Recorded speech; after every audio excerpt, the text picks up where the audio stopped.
Prince Durgesh Singh. So namaste guys, how you are all today? So for the first time we have made this place empty just for our video shooting. Otherwise you had to see a lot of rush around me over here. What you said? You don't believe me? So just go and watch the other video, you will see a lot of rush on this place. Oh, wait. I think this place is of Buddha and he is a symbol of peace and honesty. So I should not tell a lie on this place. So actually I came here early morning when no one was here. Okay. So now lay down on your bed and watch this video till the end.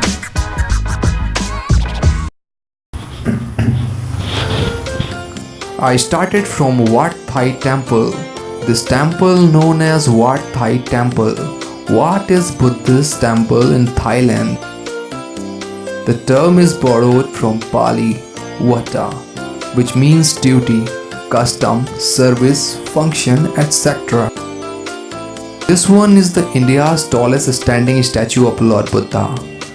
Former Prime Minister of Thailand, Surayut Chunalot inaugurated the 80-feet tall statue, and the ceremony was also attended by Thailand Chief Priest Phra Suthi. The statue symbolizes Indo-Thai ties. The statue has been constructed with an estimated cost of 2 crores and consists of 815 stones. The project took 14 years to complete and was conceived after Taliban authorities in Afghanistan destroyed the Bamiyan Buddhist statue.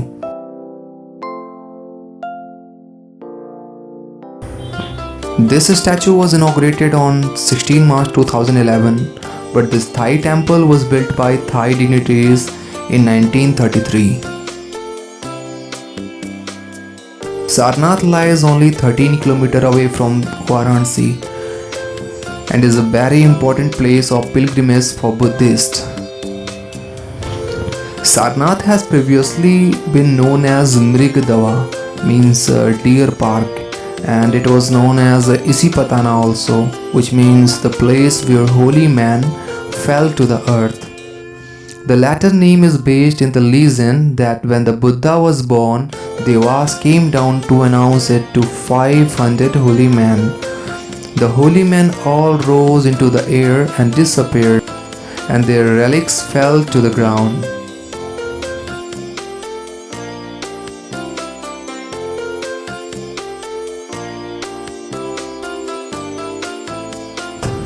The current name Sarnath derives from Sarnath, which means Lord of Deer, and relates to another old Buddhist story in which the Bodhisattva is a deer and offers his life to a king instead of those he is planning to kill. The king is so moved that he creates the park as a sanctuary for deer.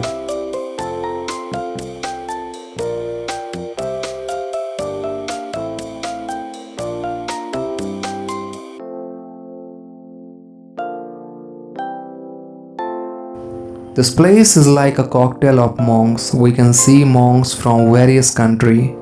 Saffron robes are favored by Indian monks.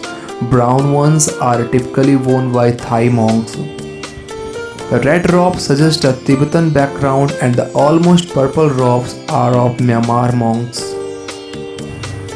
All these colors swirl through the street of Sarnath as those who wear them slowly makes their rounds, whispering chants and taking their time to connect with the spirit of the past.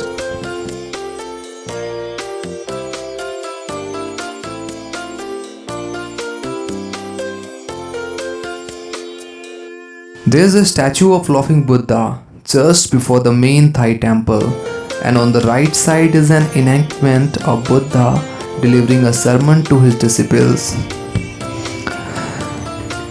There are 3 other statues of Buddha in various mudras beneath a tree, and colorful flowers grow around it. A huge standing Buddha statue is on the left side of the temple. It makes it feels like a very divine experience.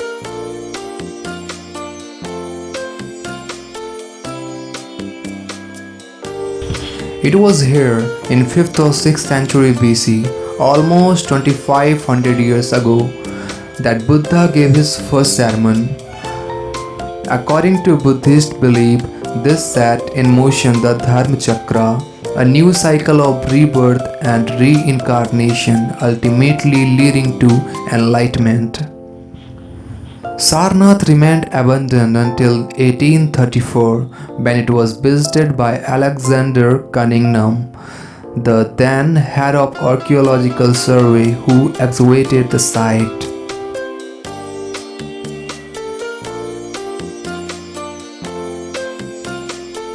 The Buddha spent the next rainy season in Sarnath at the Mulagandha Kuti Vihar. The Sangha having grown to 60 in number, the Buddha sent them out to teach the Dharma to others. Buddhism flourished in Sarnath in part because of support of kings and wealthy merchants based in nearby Varanasi. By the 3rd century, Sarnath had become an important center for the arts, which reached its zenith during the Gupta period 4th to 6th century AD. When Han Sang visited from China in the 7th century, he found 30 monasteries and 3000 monks living at Sarnath. At the end of 12th century, Sarnath was sacked by Turkish Muslims. The site was subsequently plundered for building materials and has remained in ruins until the present day. The site was entirely deserted until 1836, when the British began excavation and restoration.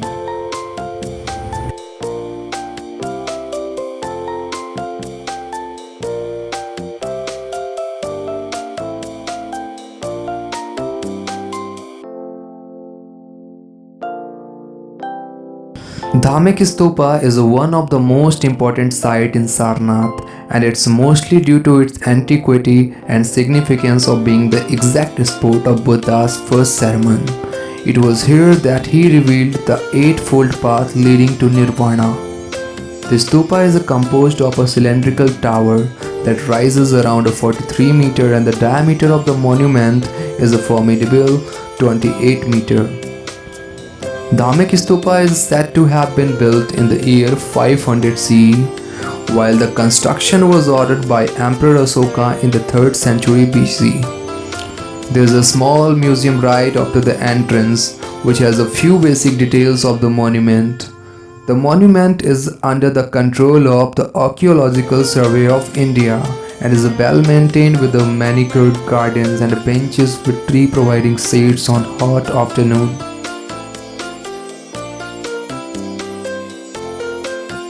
So this is the Mulagandha Kuti Vihar, constructed in 1931 by Angarika Dharmapala, who was the founder of Mahabodhi Society and is still maintained and run by the Mahabodhi Society.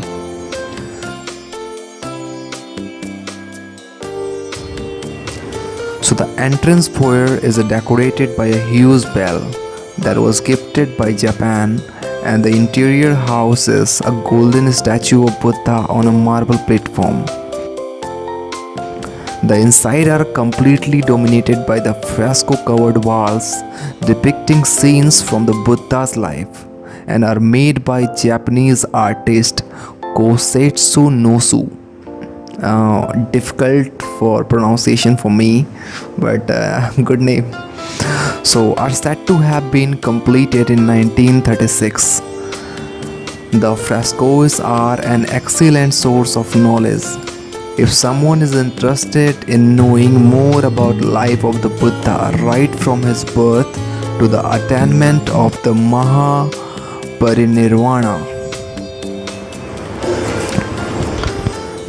This structure is believed to mark the spot where the Buddha delivered his first sermon to 5 disciples at the deer park.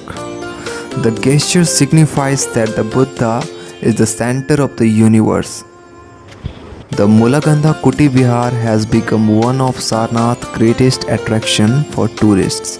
It is said that something charm or something attraction that attracted devotees from all over the world to witness and seek blessing. Adjacent to the Mulaganda Kuti Bihar, Sarnath Bodhi tree is an offshoot of the tree at Bodh Gaya in Bihar, under which Buddha is said to have attained enlightenment.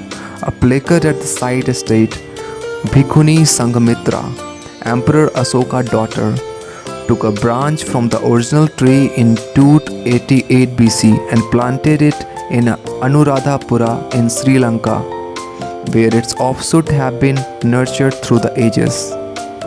A sapling was brought to the deer park, and this tree was planted here in 1931 by the respected Dharmapala, founder of Mahabodhi Society. The Chinese Temple. This cute temple was founded in 1939, while the gate and compound wall was erected in 1952. The building is in a bright shade of red and yellow and has a beautiful looking Chinese design. There are Chinese lanterns hanging on the walls, and a lot of pigeons hang around in a very calm surrounding and a small garden. So inside the Chinese temple are various statues of different sizes, and the atmosphere is very tranquil even though the temple seems to be understand. This Japanese temple has a typically Japanese aesthetics, with a double-story pagoda with a sloping roof curving up at the eaves that give it a very calm feel.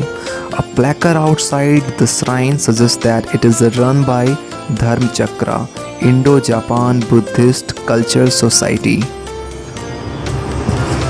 The original name of the Japanese temple is a Nichigai Suzan Horinji Temple, but is commonly referred to as a Japanese temple by local guide and tourist and local people.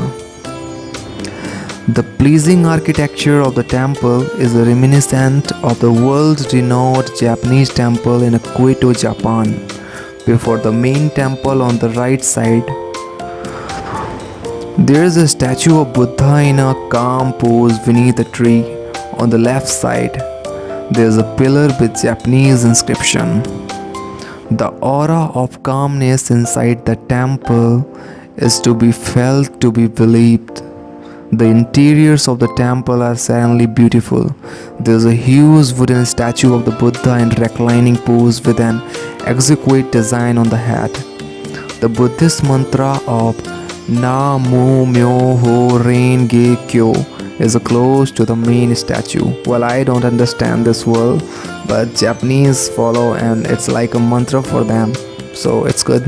Na Mu Myoho Renge Kyo. Anyway, I don't know. The aroma of the sandalwood is an added charm, as all the small statue and other wood furniture is made out of sandalwood. It is a perfect place for meditation and calm. The peaceful and traditional Tibetan Buddhist monastery was constructed in 1955 and is maintained by Ladhan Chotrul Monlam Chenmo Trust. Inside the large and open compound is a light pink stupa as a remembrance and a gratitude by Tibetans to the government of India for granting asylum to the fleeing Dalai Lama.